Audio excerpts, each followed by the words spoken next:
আজকের এই ভিডিওতে একটা মারাত্মক সাইকোলজিক্যাল পয়েন্ট দেব। দেখো, এই পয়েন্টটা তোমরা মানো না জন্যই সে তোমাকে ইগনোর করতে পারে, সে তোমাকে গুরুত্ব দেয় না, তোমাকে অবহেলা করে, তোমাকে পাত্তা দেয় না। সবই কিন্তু এই পয়েন্টটার জন্য হয়। এই পয়েন্টটাকে একটা সম্পর্কে রাখতেই হবে।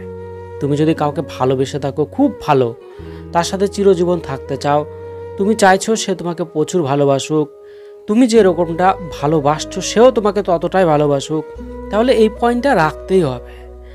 আর এই পয়েন্টটা রাখলেই সে তোমাকে গুরুত্ব দেবে এবং ইগনোরও করবে না। তো অবশ্যই খুবই পাওয়ারফুল পয়েন্টটাকে ফলো করো।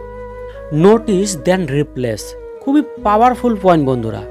দেখো, তোমরা অনেক সময় বলো না যে ওই আমার দিকে ধ্যান দেয় না, আমাকে ঠিকমতো গুরুত্ব দেয় না, আমার ফোন কেন ঠিকমতো ধরে না, ওই আমার মতো কেন নয়, আমি সবসময় ওর জন্য পাগল থাকি, সব সময় ওর কথা ভাবি, ওকে নিয়ে চিন্তা করি, কিন্তু ওই আমার কথা ভাবে না, আমাকে নিয়ে চিন্তা করে না, আমাকে সিরিয়াসভাবে ভালোবাসে না, আমাকে কেন গুরুত্ব দেয় না।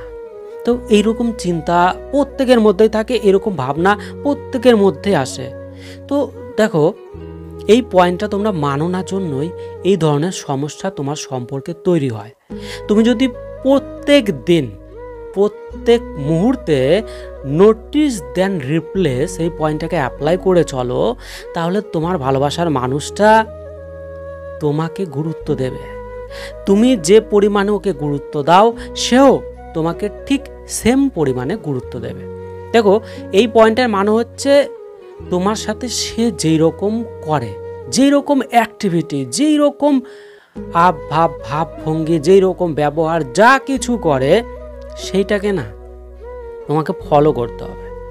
ছোট ছোট বিষয়গুলোকেও ভালো করে ফলো করতে হবে, যে তোমার এরকম কেন মনে হয় যে ওই তোমাকে গুরুত্ব দেয় না, ওই তোমাকে পাত্তা দেয় না, বা যদি নাও দিয়ে থাকে গুরুত্ব আর পাত্তা, তাহলে সেই বিষয়টা ফলো করো না। ওর অ্যাক্টিভিটির মধ্যে দেখো না যে ওই কি কি করছে না তোমার সাথে, তুমি যেটা করছো সেই তুলনাতে, সেই ডিফারেন্টে ওই কি কি করছে না সেটা দেখো। ওর তফাৎ কি দুজনের মধ্যে, এই তফাৎটা বের করে সে যেটা যেটা করছে না, তুমিও সেটা করো না। সে যেটা করছে তুমিও সেটা করো, মানে সেম টু সেম করতে হবে। রিপ্লেস করতে হবে, তাকে নোটিশ করতে হবে, তার ভাবভঙ্গি, তার অ্যাক্টিভিটিকে দেখে সেই বিষয়টাকেই রিপ্লেস করে দিতে হবে। তাহলে কি হবে, দেখো, আজকে তুমি ওর জন্য যে পাগল হয়ে আছো না, তুমি চাইছো যে সেও যেন আমার মতোই পাগল হোক বা পাগল হয়, তাহলে সেও তোমার জন্য পাগল হবে। তুমি আজকে যেই রকম পাগল হয়েছো, তুমি যদি রিপ্লেস করে দাও সেম অ্যাক্টিভিটি, সে যেটা করছে সেটা, তাহলে সেও তোমার জন্য পাগল হবে।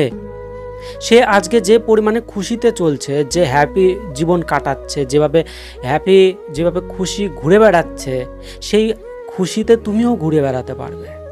তুমি সেম অ্যাক্টিভিটি করো না, রিপ্লেস করে দাও না, রিপ্লেস করে দাও, তাহলে দেখবে তুমিও ওর মতোই খুশি থাকবে। আর আজকে তুমি যেই রকম ওর জন্য পাগল হয়েছো, সেও তোমার জন্য একই রকম পাগল হবে। তো দেখো, পয়েন্টটা সিম্পল, কিন্তু এই পয়েন্টটা প্রত্যেকেই মানে না। খুবই পাওয়ারফুল পয়েন্ট। এই একটা পয়েন্টই তোমার সম্পর্কের প্রায় 90% সমস্যাকে সমাধান করে দেবে। আর দেখো, তোমরা যদি হাজব্যান্ড ওয়াইফ হয়ে থাকো, তাহলে অবশ্যই মানতেই হবে এই পয়েন্টটা। তার অ্যাক্টিভিটিকে দেখো আর রিপ্লেস করে দাও। একইভাবে তোমরা যদি খুব ভালো সম্পর্কের মধ্যে থাকো, বয়ফ্রেন্ড গার্লফ্রেন্ডের, তো তোমরাও ব্যবহার করো, অবশ্যই ব্যবহার করো। যদি তাকে চিরজীবন রাখতে চাও, তাহলে ব্যবহার করো। তো ভালো থেকো, প্রচুর ভালোবাসা রইলো।